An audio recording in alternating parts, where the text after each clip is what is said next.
Ito ay rated SPG. Striktong patnubay at gabay ng magulang ang kailangan. Maaaring may masiselang tema, lengguwahe, karahasan, sexual, horror o droga na hindi angkop sa mga...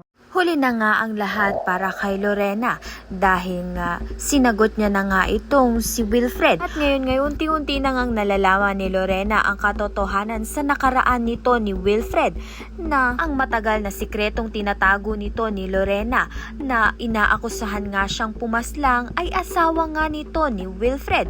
Ngunit wala na nga siyang takas dahil ibinigay niya na nga ang kanyang sarili dito nga kay Wilfred at minahal niya na nga ito. At saka napamahal na nga rin sa kanya ang anak ni Wilfred. Paano pa nga kaya maibabaon sa limot ni Lorena ang kanyang nakaraan kung ang nakaraan nga niya ay ang kanyang ay pilit nga siyang binubulabog, samantalang itong ang si Ronnie ay ipapahiya nga itong si Lorena at muntikan na nga niyang maibunyag ang katotohanang tinatago nito ni Lorena sa buong tao. Mabuti na nga lang ay ipinagtanggol nga siya nito ni Wilfred at dahil dito napahiya nga itong si Ronnie at hindi na nga siya pinaniniwalaan ng iba. Kaya naman nga't nakaligtas na naman nga itong si Lorena. Kaya naman nga't yan at iba pa ang dapat nating pakaabangan. Maraming salamat sa iyong panunood.